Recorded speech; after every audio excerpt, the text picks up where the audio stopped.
Back in high school and university, I studied a bit of philosophy, and philosophy was this funny thing where you had these deep discussions about what's the meaning of reality and what's real and what's not and what can you know and what even counts as knowledge. And it was sort of a fun intellectual parlor game, but it was quite disconnected from how anyone lived their lives, right? And then you get out into the real world where real stuff happens and none of that matters. And I feel like the sort of discussions that, the AI safety people have been having and so on are more and more treading in the realm of, okay, actually, this sort of very abstract philosophy about what it means to be human and what it means to be real and so on is suddenly clashing into the real world with billions, trillions of dollars at stake. And I've never seen anything like it before. It's just going to be a really weird few years as we try to sort through all of this.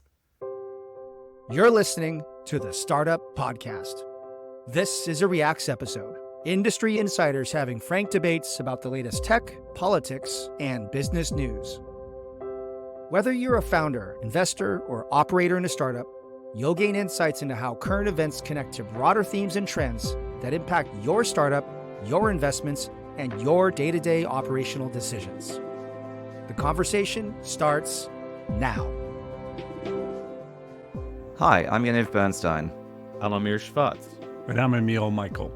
In today's episode of TSP Reacts, we're actually going to be talking about a number of different topics in the realm of AI that actually illustrate in really great detail exactly where we are right now. We're going to talk about the controversy around Perplexity AI allegedly ignoring Robots.txt, the robot exclusion protocol.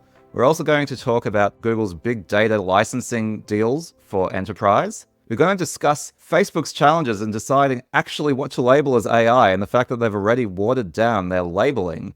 And finally, we are going to talk about the regulatory moves that are being made in California to try to regulate AI. So this is an all AI episode, but I think it is so relevant for anyone working in technology, anyone in society, and so on. These topics all illustrate a lot of the current challenges, so I cannot wait to share this one with you. It's going to be a really great episode. Stay tuned right after the break.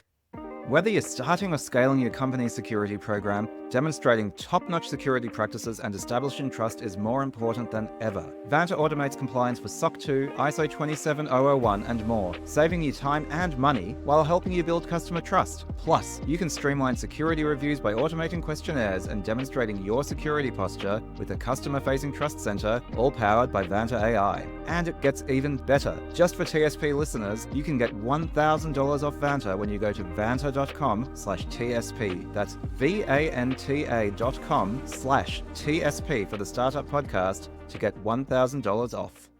Okay, now before we jump in, I need to talk to you about the Startup Podcast Pact. This show relies on our fantastic audience to continue to grow, allow us to keep producing it, and get the great guests that we have had on lately. So the Startup Podcast Pact is the only thing we're ever going to ask of you. If you like our show, if you want to see us continue to do this, please follow us in your listening app and on YouTube. Give us a rating and a review, ideally on Apple Podcasts. You don't need to be an Apple Podcasts listener. You just have to have an Apple ID. We love the reviews. We'll read them out on the show. And give us a shout out on LinkedIn or wherever it is that you have your audience. It means so much and it allows us to keep spending the time to do what we do.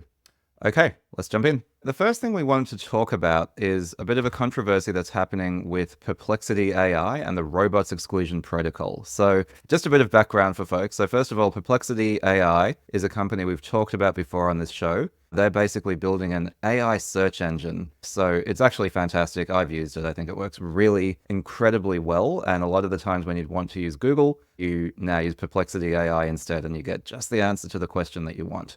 Now, the controversy is they've been accused of ignoring the robots exclusion protocol. Some people might know it as Robots.txt.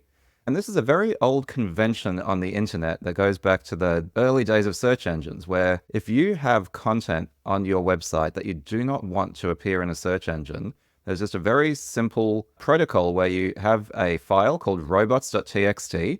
And if someone is crawling your website and they see that, it will tell them what they're allowed to crawl, what they're not allowed to crawl. The convention has always been that that has been honored. And to me, that's a really amazing sort of early internet, idealistic Web 1.0 kind of technology, which is there is no law, there is no regulation behind this. It was a convention that everyone agreed to allow search engines to continue to operate and allow people to put content on there that they did not want to be searched. And it just kind of worked and everyone got along with it. Perplexity AI, again, it's an accusation at this point. They're being investigated by Amazon, I believe, because Amazon does some of their hosting, for not honoring Robots.txt. So basically scraping everything that they can get their hands on in order to train their model, in order to provide the ground truth. I think it's a really interesting moment. AI is so hungry for data. It's not surprising to me that this is the moment where people's ethical guardrails around REP, the Robots Exclusion Protocol, might be falling down. But interested in both your thoughts on this. Well, let me say up front, I'm biased. I'm a shareholder in Perplexity and an advisor to them. So everyone should sort of understand that. Unlike you guys, I don't know the history of this protocol. And I know it's not a legal framework. It's more of a framework that was developed by sort of early internet pioneers. But I think it's emblematic of what's happening already in the music industry with Suno.ai, OpenAI, like the whole notion of what's on the web and what can be used for training, even Google using their own YouTube data. There's been questions as to whether that's a valid use. So for me, it's a signal that there's going to be a re-architecting of what the web is, lots of lawsuits to determine what's usable and what isn't, and there's going to have to be a new framework for how this works. And I thought Perplexity responded with like, okay, we don't use this, but I think what you're going to find out, broadly speaking, is going to be a lot of contention on what's usable, whether it's a robot or not, across the web, period. And I don't know how it's going to resolve, but it's the next big battle, data battle, or legal battle with regard to data in the AI world. So I have a slightly different take on this. I hope it's not going to be the battle. I hope it's going to be a new mental framework, because that's what Robot.txt basically was. It was, hey, we're going to index your content. We're going to show it on a search engine. And you can easily, through a standard format that everybody agreed with, no laws. They agreed together to say, hey, if you put your Robots.txt, all the search engines will respect that and not index you.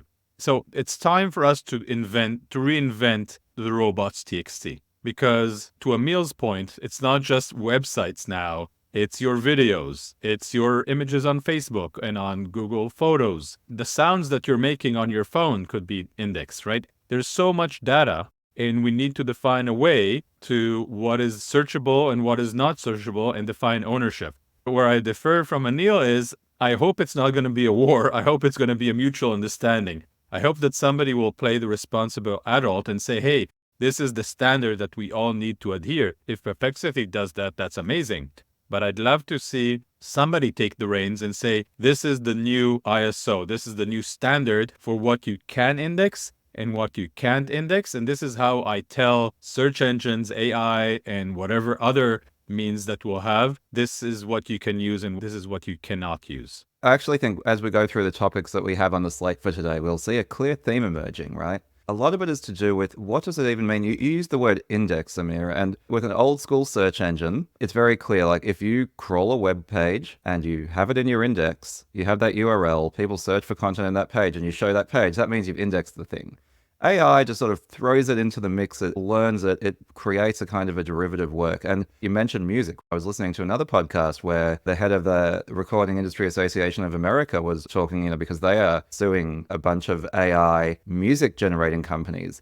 And, the question is, okay, if an AI music company listens to a bunch of Drake songs and then you say, hey, produce a song in the style of Drake, and it does a really good job, is that a copyright violation, or is it the same as a human listening to a bunch of Drake and then writing their own Drake tribute songs, fan music? And similarly, if Perplexity reads a web page, it doesn't index it, it reads a web page, and then that informs it. It's sort of learning from it. The learning is much more like the way a human learns, right? So it does sort of break the framework a little bit. And the question is, what does it mean? What does it mean to actually have access to this data? Is it even allowed to see the data, right? Or is it completely off limits? I'm not hoping for a war, but it's already started out as a war with the New York Times suing OpenAI, with like the record labels suing Suno.ai the day after, or soon after they raised $50 million for their music generating app. And it's just when there's a lot of value at stake, Do you just have disputes? Is there a consortium of companies that can agree on something? Maybe. I mean, I guess if you go backwards in time, should the news organizations have forced the Googles of the world and Facebook's of the world early on to an economic trade?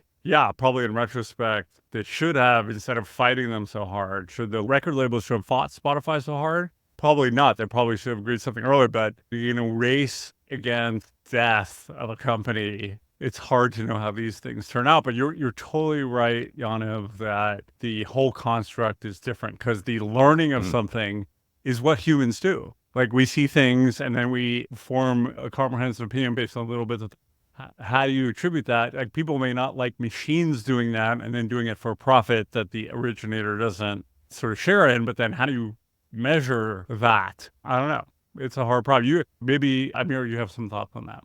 I'm worried that the regulator will kick in. And we'll talk about that later on in the podcast. I think the regulator is so ill-prepared to deal with this. I think that if they regulate this, they will do the wrong thing. And I agree, learning is important. And I think this is more like learning, but this is learning to the extreme where I see you, Yaniv, and I see 2 podcasts that you created, and now I can create any type of podcast. So it's learning and the ability to mimic and to be in your shape, in your form, in your voice, and say something that you might not agree to. So it's also like the IP. And what does learning mean in a world where I can learn to be you exactly? So there's a company I invested in called Clarity, and their job is to discern between AI-generated content and human-generated content. This is a very complex problem. And this is a problem, it's an uphill battle because AI is just getting better and will become better in the learning aspect of mimicking humans in all aspects.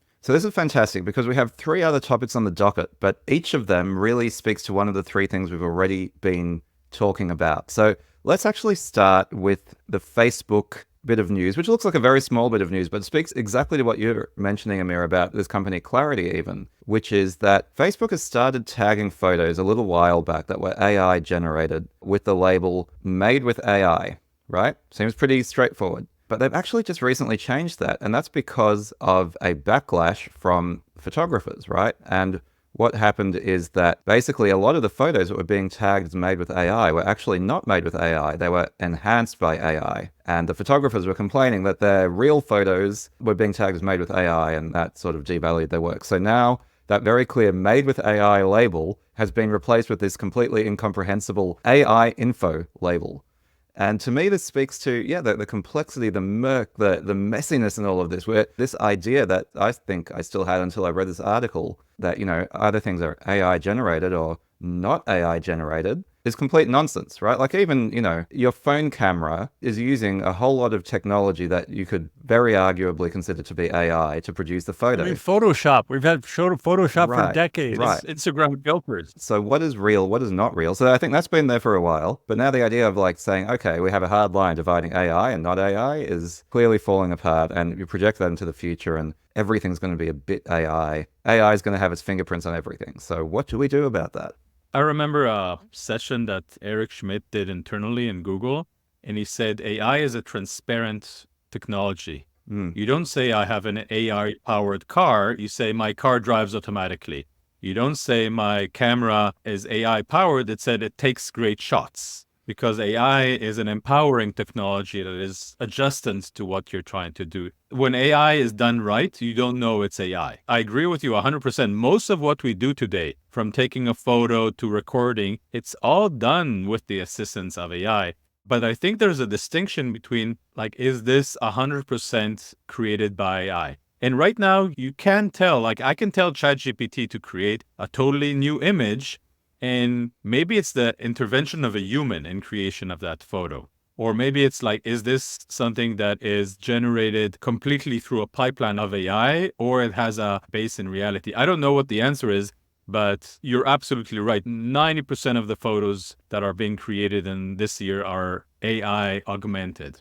I think we're going to end up with different categories where this matters more versus less. So, for example, no one matters if on Instagram someone takes the wrinkles out a little bit, right? In Zoom, there's a function that literally says, touch up my face. We don't need that though, guys. Yeah, right.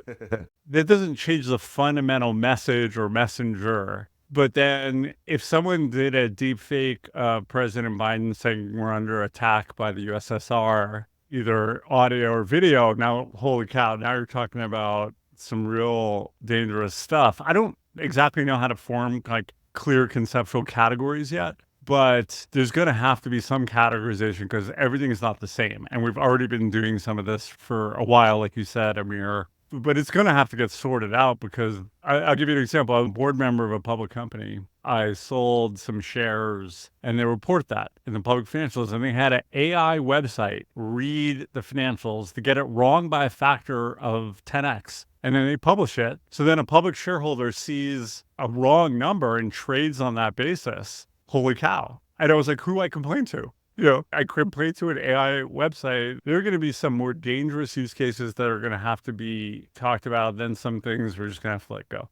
Yeah, here's a fascinating thing for me is back in high school and university, I studied a bit of philosophy. And philosophy was this funny thing where you had these deep discussions about what's the meaning of reality and what's real and what's not and what can you know and what even counts as knowledge. And it was sort of a fun intellectual parlor game, but it was quite disconnected from how anyone lived their lives, right? And then you get out into the real world where real stuff happens and none of that matters. And I feel like the sort of discussion we just had and the sort of discussions that, the AI safety people have been having and so on are more and more treading in the realm of, okay, actually, this sort of very abstract philosophy about what it means to be human and what it means to be real and so on is suddenly clashing into the real world with billions, trillions of dollars at stake. And I've never seen anything like it before. It's just going to be a really weird few years as we try to sort through all of this. Yeah, we need to redefine ownership and creativity and our relationship with software. Authenticity. Yeah.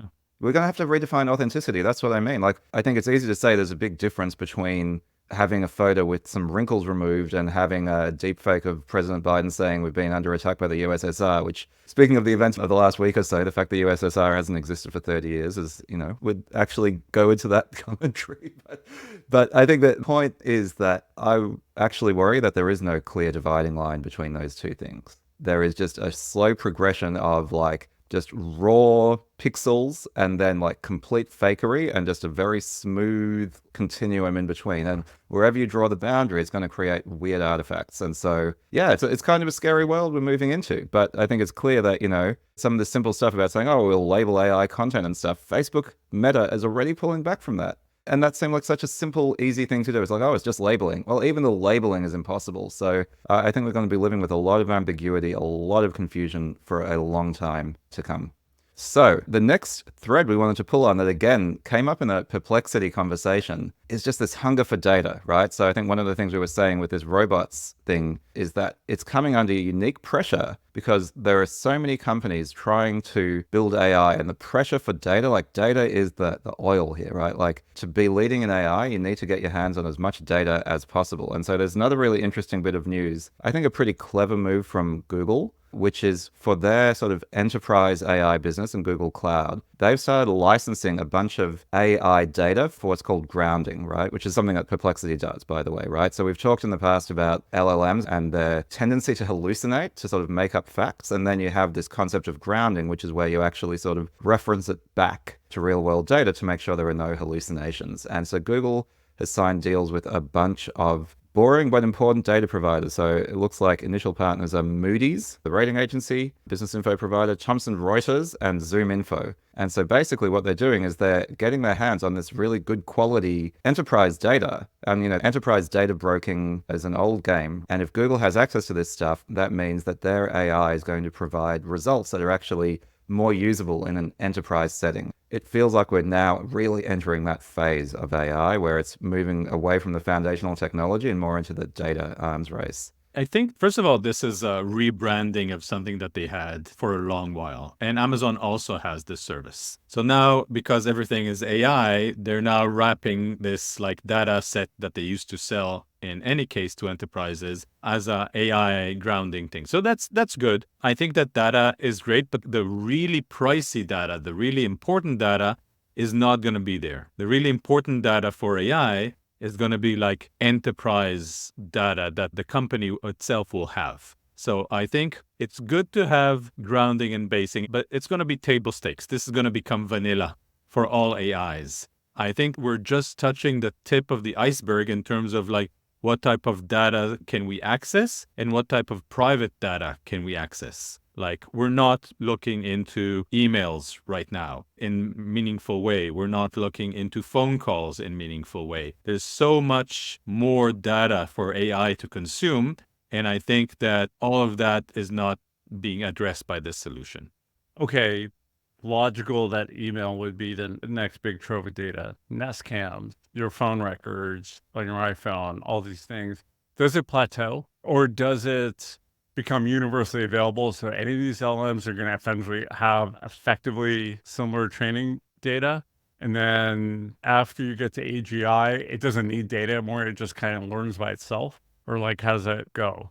I think that is exactly the case. The case is like the moment we have true intelligence, you don't need that type of training data anymore. There was a talk by one of the AI experts at Facebook, I think, and he said that a kid that is 3 years old has more data, input, sensors, listening, hearing, smelling, than the best AI that we have right now in 3 years. So in the first 3 years, you get more sensory data, more megabytes of training data than any AI. So once we have all these sensors connected, TV, CCTVs around the world, I think we might see a change where AI has enough data to have actual intelligence. And then humans don't need all that data. In a single day, you don't get all that new data, but you're able to deal with new, interesting, complex problems. So maybe that's the change that we'll see. We'll see like a commoditization of very, very baseline data that will turn any machine learning to AI, or we won't. So there's still a question if that will happen. There's a lot of people now on the web saying all this AI is crap and we'll never see actual general intelligence. I'm more on the yes, we'll see general intelligence camp, but that's my complex answer to your simple question. Actually, as a quick sidebar here, a couple of weeks ago, there was quite a bit of a news cycle about an AI test corpus called ARC, Abstraction and Reasoning Corpus, by a guy called Francois Chollet. And basically, the idea of this corpus is that it is a test for AGI that really separates the sort of the concept of intelligence from the concept of just knowing a lot, of having learned a lot, right? So a lot of the existing benchmarks have already kind of topped out, where you've got all the leading foundation models kind of doing extremely well on them. And yet we talk to LLMs and we're like, well, actually, they don't seem to still be as intelligent as humans in a lot of ways. And so this corpus is one that has two characteristics. One, it seems to be very hard for the current generation of AI tools and LLMs, but it's quite easy for humans. So a lot of these are problems that a 5-year-old could solve or a 10-year-old could solve, but ChatGPT cannot solve. And the existing benchmarks don't have that characteristic. And so this guy, Francois Chollet, like he wrote a pretty influential paper kind of trying to, he's an AI researcher, obviously, defining the concept of intelligence. The intelligence of a system is a measure of its skill acquisition efficiency over a scope of tasks with respect to priors experience and generalization difficulty. And so I think basically what this is saying is that it's about the ability to generalize from what you've learned and apply it to a novel changing situation. That's what human intelligence is. And I think that's a pretty reasonable definition. And so I guess the point is that this hunger for data is because at the moment, AI is kind of constrained by what it's learned, by what it's seen, and is not that good at reasoning beyond that. And by the way, the same guy, Francois Chollet, is actually a bit bearish on LLMs. He's bullish on AI and AGI, but he says that LLMs could end up being a bit of a dead end where they cap out, and it's the wrong technology to get to true general intelligence. So that's an interesting thing as well. But in any case, I think that the hunger for data is based on the technology that exists right now. Remember, the first L in LLM is large, right? And so again, that speaks to the hunger for data. They only work so well now because they've reached a scale that they can work that well. But it's so powerful already that I think the arms race and the amount of capital flowing into it means this is going to continue to be a really active battleground. And Emil, I agree with you. I think it is going to be a bit of a war.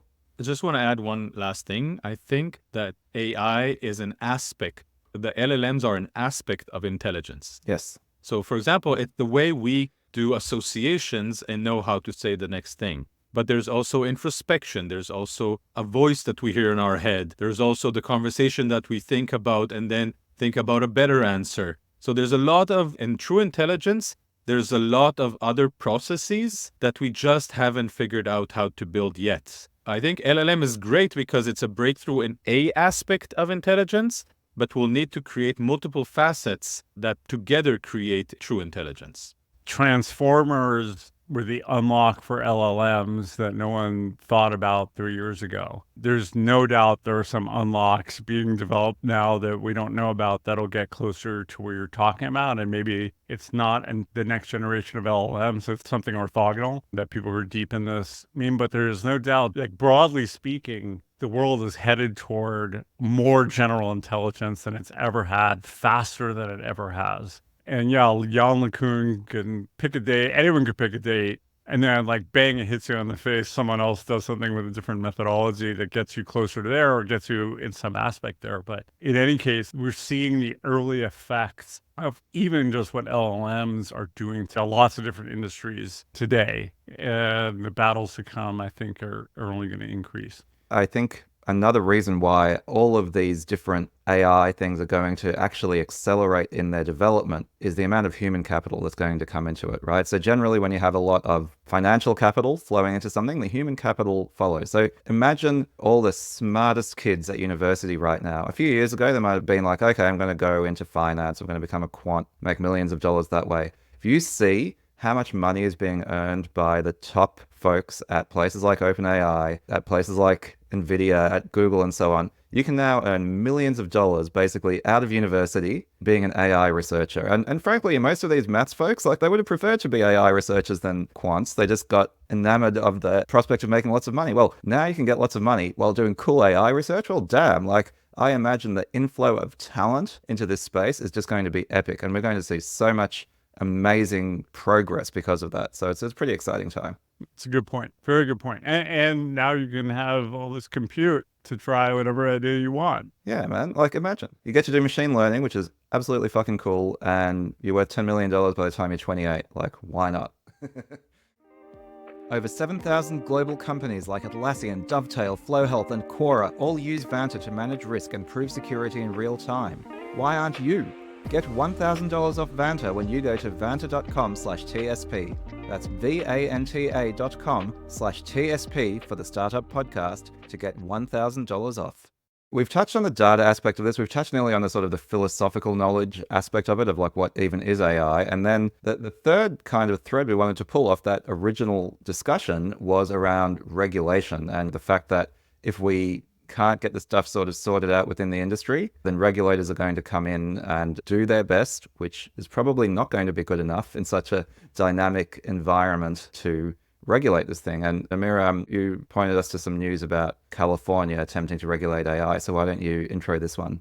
I think California trying to regulate AI is bullshit. That's my hot take. I think that's hot. They're trying to regulate something that is going to put them out of business if they actually regulate it. They're going to regulate it in a very poor way because nobody understands what's happening right now, and you shouldn't regulate things as they evolve.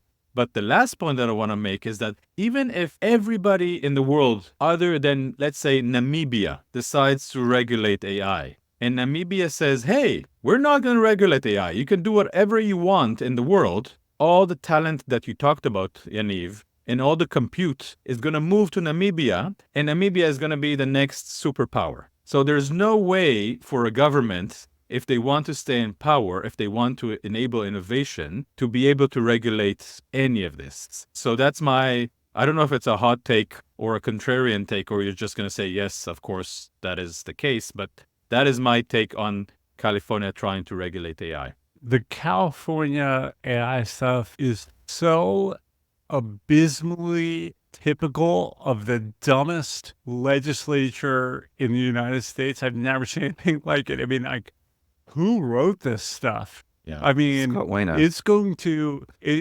blame the LLM providers for what applications do downstream based on the amount of money invested into the platform. You're like, what? Horrible. So I don't think the governor will ever sign it, as bad as he is, but it is a harbinger of things to come from a regulation standpoint. That this stuff is so complex. It's way farther from what a legislator understands than autonomous driving. This stuff is like way beyond that. To worry about jobs, is like worry about like so much that there's going to be a lot of dumb stuff. But the counterpoint is, okay, what do you do? There are going to be lots of dislocations. So who has the knowledge authority to do it except the companies that are lobbying for their own interests? So it's a political problem as well. And usually those don't get solved until after the problem manifests. So that's why I think California is moving ahead, but they're like clearly going to make errors. So I don't know what the answer is, but I do see the problem quite clearly. I think depending on your position on AI safety, what legislators are really faced with is nearly a situation like, imagine going back to the 1940s, if the technology for developing nuclear weapons was in private hands and the government was like, we don't like this, but also we don't understand it. But also, yeah, it is our responsibility to make sure that we govern in the best interest of our people. So we've got to do something. Maybe even going back to the robots exclusion protocol, one of the reasons why it's been so stable for so long is self-regulation. I think industries like to talk about self-regulation, but I think if they talk about it, that's just bullshit. If they actually self-regulate, and I think what the robots exclusion protocol was a great example of self-regulation, then that gives them a lot more strength when the government tries to, I guess, be heavy-handed. So yeah, I don't know, like if I were in government, I'm not sure what I would do, right? It's actually, like you say, Emil, it's a really tricky problem. But also, Amir, I wanted to semi-push back, like, when you talked about your hot take. I think it's about right. It's maybe just a little bit too hot. The way I nearly think about it is, you imagine tax havens, right? You've got the Canary Islands and whatever else. And tax havens have existed for a long time where if you establish a business in a certain place, then you get great tax advantages. And of course, that has brought a lot of benefits to those places. It has created distortions in the global economy. But what it hasn't done is cause a complete draining of all talent, of all capital to those locations. Like using your Namibia example, right? It's not like all businesses in the world operate in the Canary Islands, right? A lot of them operate in the United States, in the UK, in France, in places where there is a lot of tax, where there is a lot of regulation. But what it will do is it will cause these distortions and it will make things less effective. But yeah, I think the biggest tragedy of AI regulation would be, as is quite likely, it does very little to reduce the risks, but simply slows down a lot of the good stuff. I think taxation is a bad example because taxation is something that you can live with. And if you pay a little bit more tax, a bit less tax, it's not revolutionary to your business. But if you were second to the AI race, think of like World War II. If the US would regulate the research for the nuclear weapon and say, whoa, let's do it more slowly, Germany would have gotten the weapon. This is not a like, let's get more tax or less tax. This is like the first country that will have general AI will have the new superpower, super weapon, I think. And if you regulate it now and you say you need to do more safety things, you will lose that race. Obviously, I'm a big believer in capitalism. The difference between the Manhattan Project was the capacity of governments around the world were different. They had like the best and the brightest were way more likely to be in a government job. It was an honor to be at Los Alamos Labs as a scientist. Yep. It was the top of the field. That's no longer the case. To be at DARPA versus to be at OpenAI, not only financially, but just stature-wise. So those eras are gone. I'm not asking for the bygone eras. Those are gone. But I do lament the fact in some ways that therefore no one government understands how to deal with the AI questions at all. And you see this crazy California stuff. And then people go like, you know what, government, you shouldn't touch this because they're just going to mess it up. And so you get back to this, okay, is it a consortium self-regulation idea? I don't know. There's always going to be someone else who will do more than you will for money, like you said in your Namibia example. So it's a hard set of problems. Okay, so I think the conclusion we have here is we're all fucked. So Great. We're fucked as long as there's not good intentions. And I think there's still a lot of good intentions. I worry less about the AIs are going to like fire the nuclear weapons themselves. Okay, maybe that's true. And more about like your intellectual property rights policy. Like no one is smart enough to understand in government today how to put that in place. Instead, what they're doing is saying you can only use this many teraflops to train a model, and that's it. Now, that model could be training biological weapons. We don't know, but that's how we're limiting it. And you're like, this is crazy. So that's what I was saying. I don't think we're effed yet. Maybe my final thought would be, yes, it's a very difficult time. It requires a lot of skill in governing. And although I know there are some differences in political views here, I think one thing we can agree on is we do not have the best and the brightest in general governing most of the important countries on Earth. And that's really sad. And it's not a good time to have such a low level of competence in government starting at the very top. All right. Well, that's a slightly depressing note to end things on. But yeah, really, really interesting times. And I think, we're all techno-optimists on this show. So we will figure this out. Yep, we always do. I think so. I think we will too. Maybe we're entering into an era where this artificial AGI concept is more freedom to do other things that are more enriching and more valuable. Let's hope. Everyone will have time to start their own podcast. I do think humans need a mission, though. Yeah. Missionless humans are not a good thing. No. So decadence is not what we want to hit. We want to hit sort of different levels of happiness. So I think that'll be the broader challenge. Philosophy is making a comeback, guys. It kind of is. Yeah. Yana, maybe you studied the right thing after all. All right, Amir, Emil, it's been an absolute pleasure having you on the show, as always. If people want to follow you on the internet or maybe even reach out, where's the best place they can find you? I can be reached on X, formerly known as Twitter, @Emil Michael. Please don't follow me on Twitter, but go to LinkedIn or Blue Sky. I try to avoid Twitter for now, but feel free to reach to me. I'm Amir Shevat. And I am mostly on LinkedIn, trying to make it a slightly less boring place. I am occasionally on X, formerly known as Twitter, so if you want to get offended by me, that is probably the place to find the right content for that. All right, folks, been a great episode as always. Appreciate your time. Have a good week. Great seeing you guys. Have a good one. Today's episode of the Startup Podcast was brought to you by Vanta.